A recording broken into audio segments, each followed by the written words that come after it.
Şimdi hanımlar cebize kol yakaya kadar geldim. Yani kesimlere kadar geldim.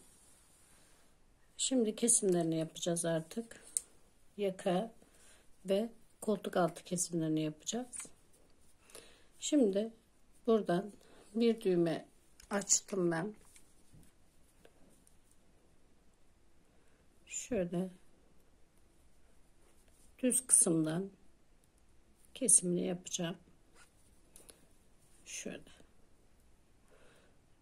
ya da şöyle yapalım. O da ters kısımdan keseceğiz. Öbür tarafı düz gelmiş çünkü. Şöyle ters kısımdan kesim işlemini yapıyorum. Buraya bir düğme yatağı daha açmıştım. Şöyle yapacağım.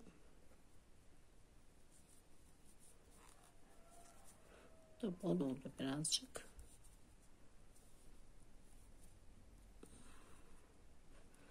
Hadi ikisini bir kapatalım.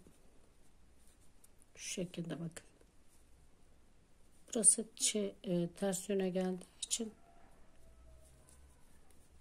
şimdi 4 tane ve 5 tane şu şekilde kesim yapıyorum. Kırmızıyı da kesiyorum. Yaka kısmında kesim işlemini yapmış oldum. Şimdi tekrar artık düz ve kırmızı ile beraber koltuk altına gidiyorum. Koltuk altında da kesimimizi yapacağız. Koltuk altına kadar gidiyorum. Orada da kesimimi yapıyorum. Şimdi koltuk altında da kesimimizi yapıyoruz. Bakın şöyle örüyorum. Şuradan alıp kesiyorum.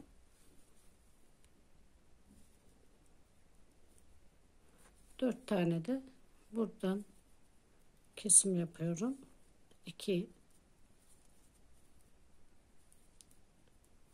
3 da atlatıyorum. 4 tekrar atlattım. Bakın şu şekilde fazla kesmişim. 4 5 şunu da alalım. 5 tane kesimimizi yapmış olalım. Şimdi buradan artık şöyle yapacağım. 4 kesim yapacağım.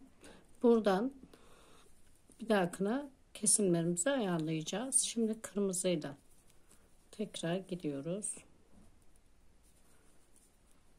Ön yakaya kadar gidiyorum. Krem ipimi de alarak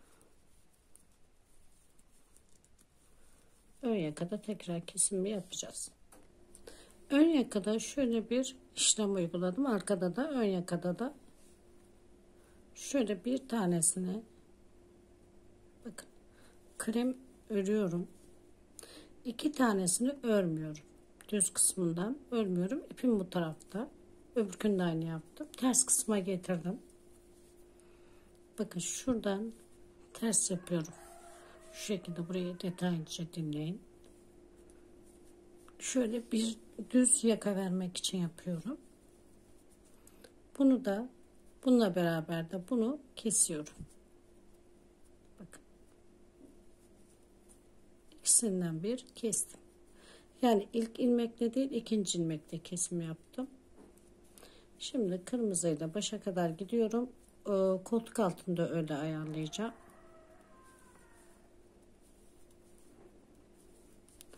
Kesimlerimi o şekilde ayarladım. Bakın bu şekilde. Hep kremle kesim yaptım. Bakın burada tekrar bir düzümü örüyorum ters olarak. 2 tane pimenler tarafta 2 tane örmeden alıyorum. Güzel bir kenar vermek için. Şimdi bu ilmeğimi örüyorum baştakine. Şu kırmızıyla da kesim yapıyorum. Şimdi geldiğimde artık bunlar devamlı krem olacak. Şimdi bu kırmızı kremle devam edeceğim. Şimdi başa kadar gidiyorum. Başta tekrar göstereceğim. O şekilde kesimlerini yapmış olacağız. Şöyle kırmızımı da örüyorum.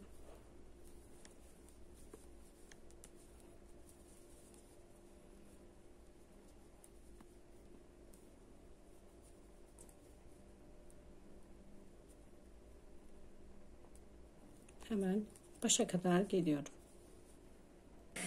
Bakın buraya kadar geldim. Tekrar iki ilmeğimi örmeden alıyorum. Dönüyorum. İpim benden tarafta. Bu tarafa benden tarafa. Öbür tarafı da arka tarafta, yani ön tarafına geliyor.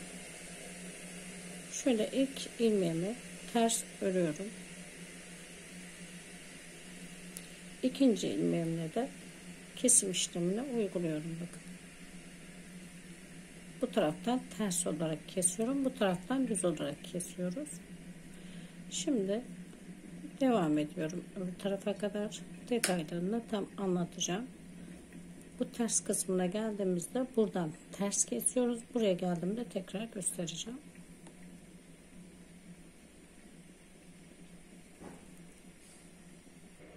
Bakın buraya geldiğimde tekrar iki ilmeğimi ipim benden tarafta örmeden alıyorum. Şöyle bakın, gördüğünüz gibi bu tarafta ipim bu taraftaydı. Şimdi ipim bu tarafta. Ben kesim yapacağım. Önde düz kesim yapıyoruz çünkü. Burayı örüyorum ilk başını, gördüğünüz gibi. İkinciyi de şöyle kesiyorum. Şurada bir düzlük oluşacak. Tekrar düz olarak devam ediyorum. Artık kesimlerini bu şekilde keseceğiz. Yani arka kısımdan 1, 2, 2,5, yani 3 kesim, 3 yuvacık şu 3 karelerden oluşan 3 kare kestim. Burada da 1, 2, 3, 4 kare kestim. 4, yani 3,5 kare kesmiş oldum. Biraz daha ön kısmını yukarı taraftan kesimini bitirdim. Az da önü kesmek için. Şimdi artık gösterdiğim şekilde kesimlerini yapacaksınız. Şimdi başa kadar, yakaya kadar geldiğimde tekrar göstereceğim son kez. Bu şekilde ben bitiminde tekrar göstereceğim hanımlar. Kesim bitiminde. Yani çok fazla göstermem bir anlamı yok. Çünkü kesimleri aynı gidecek.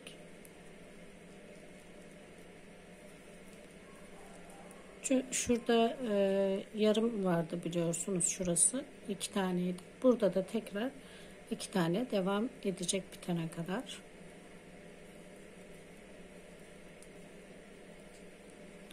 Burayı tekrar şu kırmızımı örüyorum. Şu kremleri de örmeden ipimi bu tarafta alıyorum. Şöyle iplerimi benden tarafa geçirdim. Bu kısımda şu kenar tarafını bir tanesini örüyorum. Ters olarak, bakın ters kesim yapıyorum burada. Öbürküyle de kesiyorum. Tekrar devam ediyorum artık başa kadar. Bu şekilde ben kesimlerimi şuraya kesimini bitirip geliyorum, göstereceğim tekrar. Şimdi şu arka kısımdan, kol kısımdan yani kesimini bitiriyorum artık. Burada 2 tane krem bırakıyorum.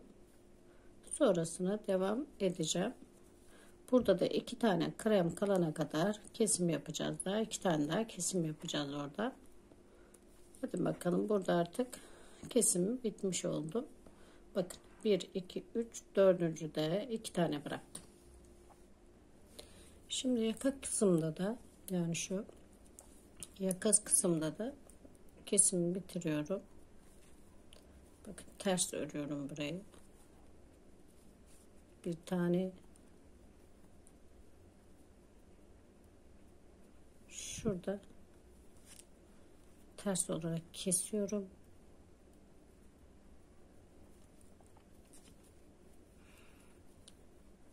Kırmızıya kadar. Kırmızının yanında 2 tane ilmeğim kalıyor burada. Öbürkünde de 2 tane ilmeğim kaldı.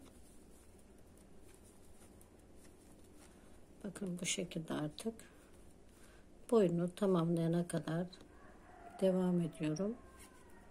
Boyunu tamamladığımda artık kesip arka kısma geçiş yapacağız.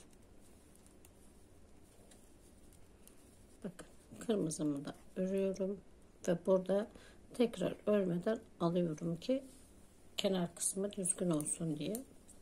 Bakın bu şekilde gidiyor kenar kısmı. Buradan düz örüyorum ikisini de. Evet, kesimlerim bitti. İki yönde de. Önce burayı bitirdik, sonra burayı bitirdik. Şöyle ipimi değiştirerek kırmızımı örüyorum burada. Sonra kırmızıyı bırakıp kremle devam ediyorum. Tekrar kırmızıyı örüyorum. Kremle devam ediyorum. Bakın burada da bir kırmızım var. Onu da örüyorum. Şimdi bu iki ilmeğimi örmeden alıyorum. Bakın bu şekilde. Güzel oldu. Döndüm. Tekrar ters olarak örüyorum ikisini de. Bunu da ters örüyorum. Şöyle kırmızımı bu taraftan alıp bunu da ters örüyorum. Kremle düz olarak devam ediyorum. Burayı detaylı bir şekilde anlatayım dedim. Kırmızım tekrar ters.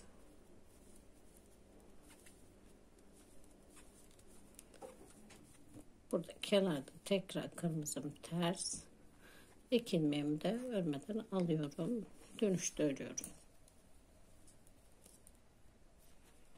Düz. Bu da düz. Bakın bu şekilde bir kenar oluyor. Artık kesimlerimiz bittiğine göre şuradan sayalım.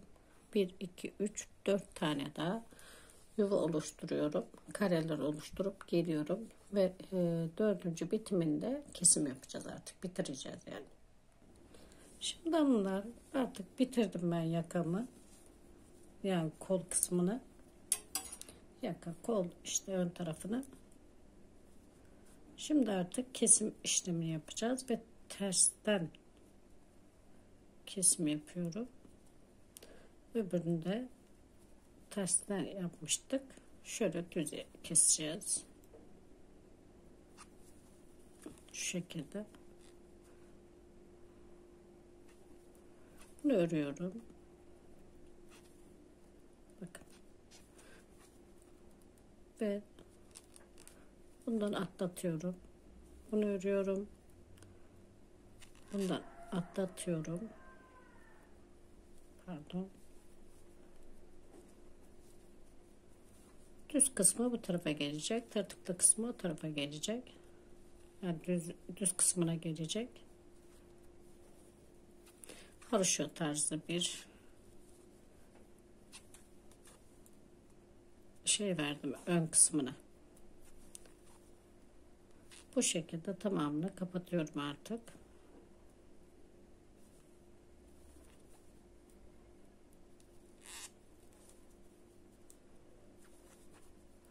Ve şimdi arka kısma geçeceğiz. Önlerimiz bitti. Biraz önlerimizi uğraştırıcı ama güzel bir yelek olacak Allah'ın izniyle. Rabbim izin verirse. Şimdi tamamını kapatmış oldum. Ve iplerimi de buradan keseceğim şimdi. Şu en son ilmeklerimi de örüyorum. Onu da kapatıyorum.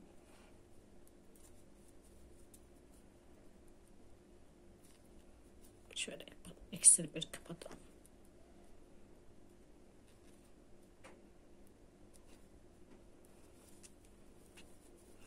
Burada dikecek kadar birazcık ip bırakıyorum. Şimdi kırmızı ipimi de buradan kesiyorum. Artık kırmızıyla zaten işimiz bitti. Ve iki önümüz de bitmiş oldu hanımlar. Bakın bu şekilde. İki önde bitti. Şimdi arka kısma geçiş yapıyorum hemen. Şimdi hanımlar, eğer ki yeni başlayanlar için şöyle bir miktar ilmek ip ayarladım kenara. 75 attım ama siz 70 yapın veya 65 yapın. Birazcık arkası haroş olduğu için açılıyor hanımlar. Onu dikerken ayarlayacağım ben ayar kısmını. Şu şekilde ilmek atacaksınız. 60-65 tane. 65 yeterli gelir bu sayıya. Bu şekilde ilmek atıp sadece haroşa tarzında öreceksiniz. Şu şekilde mesela diyelim ki 65 tane 70 tane ilmeğimizi attık. Şimdi bu şekilde düz örüyorum bakın. Ben bunu şimdi nasıl başladığımı gösteriyorum. Arka kısmının bu şekilde düz. Böyle her iki tarafta da düz örüyorum. Fazla uzatmayacağım buraya başlamayı. Kesimlere geçeceğim.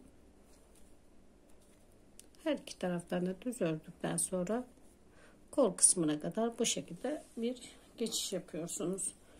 Şu şekilde ayarladım ben onu. Bakın şuradan şu kesim yerinden, yani artırma yerinden kesim yerine kadar bir şey yapıyoruz. Beden yapıyoruz. Bakın bu şekilde. Kaç tane şey olmuş? Kare olmuş. 1, 2, 3, 4, 5. karede bitirmişim. 5. kareye kadar şuradan başlayıp 5. kareye kadar ördüm hanımlar. Şimdi her iki taraftan da düz kısımdayım. Her iki taraftan da kesim yapacağım. Şöyle ben biraz kameramı yükselteyim. Şişim uzun olduğu için birazcık beni zorlayacak.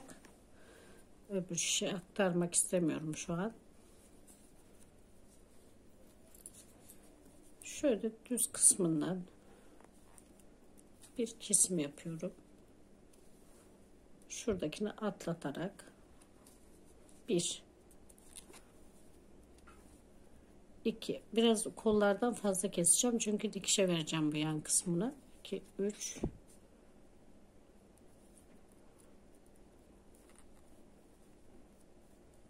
3 4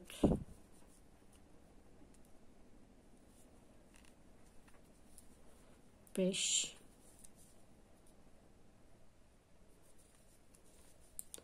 6 7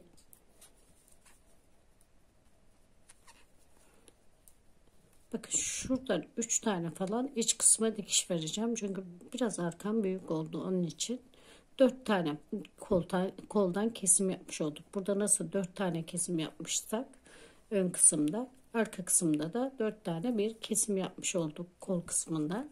Şimdi bu şekilde düz olarak başa kadar gideceğim. Başta tekrar 7 tane kesim yapacağım. Şimdi ters kısımda olduğumuz için tersten kesim yapacağız. Şurayı kaçtım. Şöyle tersten kesiyorum. 1 2 ilmeğimi bir çıkartıyorum. Tersten kesim yaptığım için bu şekilde yapıyorum. 1 2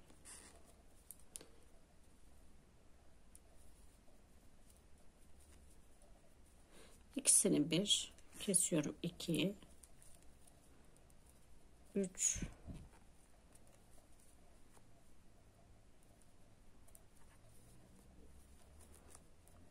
7 tane kesim yapacağım. 3 4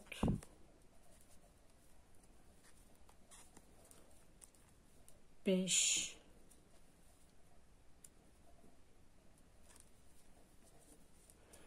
6 ve 7. Bu tarafta kaç tane kesmişsek burada da aynısını kestik. Şimdi düz olarak devam edeceğim. Öbür kol kısmına kadar tekrar kesim işlemini devam ettiriyorum. Şu kenar ilmeğimi tekrar 2 tane örmeden aldım. Çünkü birinci kesimde değil, ikinci kesimde ayarlıyoruz. Buraya da bu şekilde bir mesela lastik koyduğumu düşünün. Bununla bir kesim yapıyorum, bakın. Kestim. Bakın şu kenar kısmı düz olduğu gibi bunu da düz yapmaya çalışıyorum. Şimdi kesimi yaptım. Başa kadar gidiyorum. Aynı şekilde öbür taraftan da kesim yapacağız. Burada arka kısımda kaç tane kesim yapmışım? Saymak biraz zor. 4. Buraya saymıyorum. 1, 2, 1, 2, 3, 4, 5, 6. 6 tane kesim yapmışım. 6 bu taraftan, 6 o taraftan veya 7 buradan, 7 oradan kesim yapacağım. Tekrar kenar ilmeğimi buradan örmeden alıyorum. Bu düz kısmı çünkü yeleğimizin düz kısmı olduğu için kenar ilmeğimi örmeden aldım ve bir ilmeğimi buradan ters örüyorum.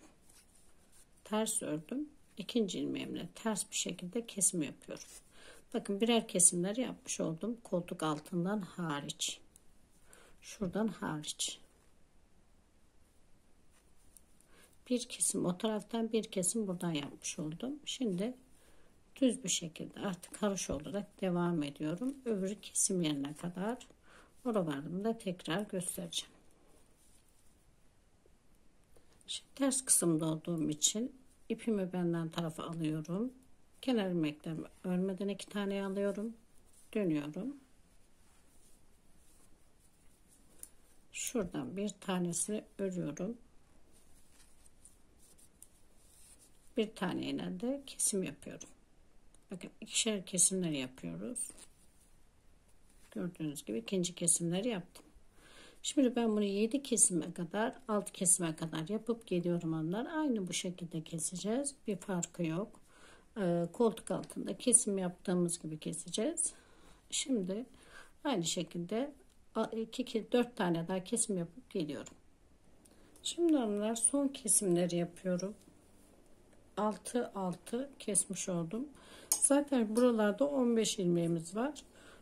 Onun için omuzda da 15 ilmek bırakacağız. Geri kalan kısmını da boyun kısmına vereceğiz. Bakın.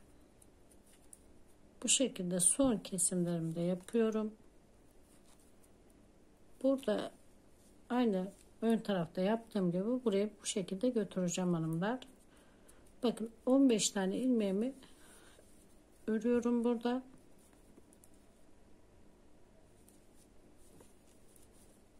Kırmızı ipim takıldı, benimle beraber geliyor. Bakın 15 buradan ayırıyorum. Şöyle göstereyim size. 2, 4, 6, 2, 4, 6, 8, 10, 12, 14, 15. Bakın bir tane keseceğim burada. 2, 4, 6, 8, 10, 12, 14, 15. Bakın bu kadar da yakaya kalacak. 2, 4, 6, 8, 10, 12, 14, 16, 18, 20 tane kalıyor hanımlar. 15'er tane omuzlara, 20 tane de yakaya kalıyor. Şimdi başa kadar bu şekilde gideceğim. Başta da son kesimimi yapacağım. Burada da son kesimi yapıyorum. Dediğim gibi buraya aynı götüreceğim gene. 2 ilmek örmeden alacağım. Bu taraftan öreceğim veya öbür de düz tarafından öreceğim. Şimdi artık düz bir şekilde artık devam ediyorum. Şimdi başa kadar geldiğimde nasıl oraya öbür tarafa başa kadar geleceğim. Şu kenar kısmını bir daha anlatacağım. Şimdi tekrar geldim. Bakın. Bu kenar ilmeğimde 2 tane örmeden alıyorum. Dönüyorum. Buradan örüyorum hanımlar. Öbür tarafı da tekrar bitirirken örmeden ilmeklerimi alacağım. Artık kesim işlemi bitmiş oldu. Artık öbür tarafı da bu şekilde örmeden alıp başlarken öreceğim hanımlar. Şimdi yakamızın kesimleri bittiğine göre bu kadar daha öreceğiz. Tam kolumuzun hizasına kadar öreceğiz. Bundan sonra arkayı da bitireceğiz hanımlar. Haydi bakalım tamamını bitirelim artık. Şimdi artık kesim işlemini yapıyorum hanımlar. Boyunu bitirdim.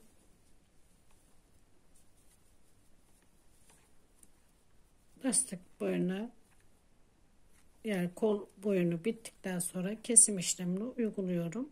15 tane değil, artık tamamını keseceğim. Sonra dikim işlemini uygulayacağım. Tamamını bu şekilde kesiyorum hanımlar. Düz kısımdayım ve düz kesiyorum. 2 kapatıyorum. Biraz bol kapatın. Çok fazla kasma yapmasın. Haroşa açılıyor çünkü. Şimdi dikim işlemini uyguluyoruz artık. Bir omzunu diktim. Bir de burada yan tarafını diktim. Şöyle ters kısmından, ikisi de ters olacak. Bakın. Şu şekilde tam buradan bitişten şöyle çevireyim. Şöyle ikisini bir tam bitişten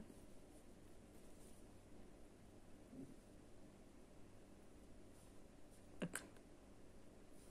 Şöyle bakıyorum, tam buradan dikim işlemini uyguluyorum. Şöyle içten diktim ben. Bakalım, yanlış yapıyorum. Şunu bir keseyim. Şunun arka kısmı biraz büyük olduğu için ben biraz bunu iç kısma doğru aldım. 3 ilmek kadar falan. Şöyle tekrar dikim işlemine başlıyorum. Şöyle kenar kısmını iyice bir sabitliyorum ki şu şekilde birazcık iç kısmı büyük olduğu için bu şekilde biraz iç kısmı onu sabitleyeceğim. Şimdi başa kadar dikeyim bunu. Şuraya kadar geleceğiz. Sonra geri kalan şu kısmı şuraya şöyle bir tekrar sabitleme yapıyorum. Şuradan şöyle alalım. Şuradan da alıyorum. İpim bitmek üzere. Bitsin. Ondan sonra tekrar takacağım. Şuraya kadar onu da tekrar şöyle bastırarak geliyorum. Öbür tarafa dikişini belli etmeden dikiyorum. Bunu da başa kadar bu şekilde dikiyorum hanımlar. Şimdi tekrar omuz kısmını dikiyoruz. Şuraya bitiş yerlerini bir bağlayayım şöyle.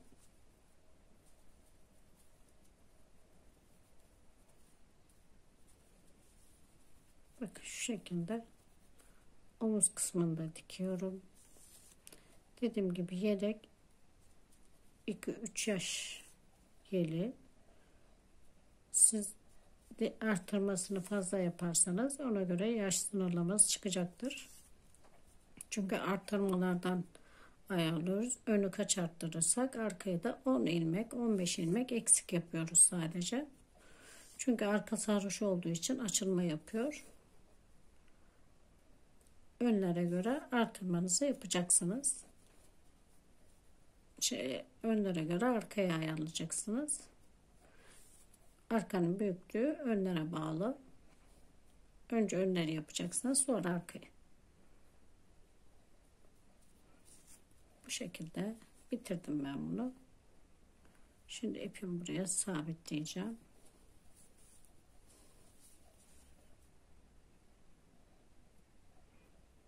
İyice sabitlemek istiyorum buraya ki sökülme yapmasın diye.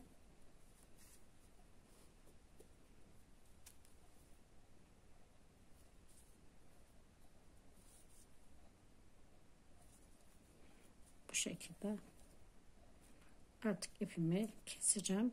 Şu ipimi de şuradan içeriye doğru alacağım ki onu da keseceğim.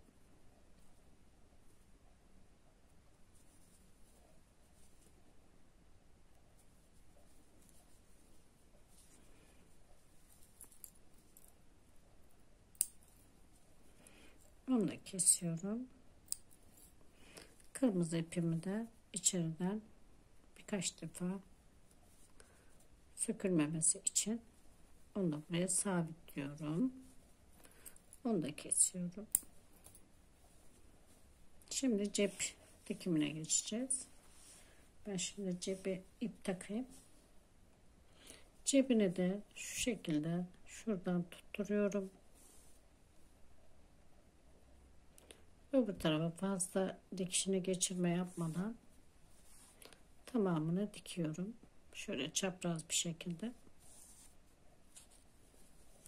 Çok fazla küçük cep olduğu için çok fazla bir şey katılmayacak zaten. Çok kör düğümlü bir dikiş yapmanıza gerek yok.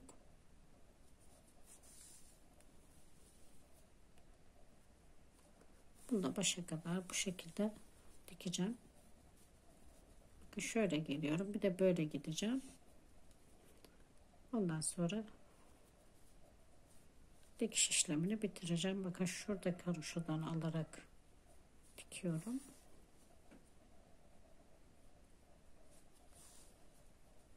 Omuzları da diktik. Yanları da diktik. Bir cebi kaldı. Bir de düğmesini ayarlayıp bu şekilde dikiyorum artık. Şimdi şöyle biraz daha yakın renkte bir düğmem vardı evde. Onunla beraber 3 ben daha önce almıştım o düğmeleri. Şöyle hemen şurada iğnemi geçiriyorum. Şöyle bir bakıyorum. Sabitliyorum. Şöyle aynı yere gelmesi için yatağımızın.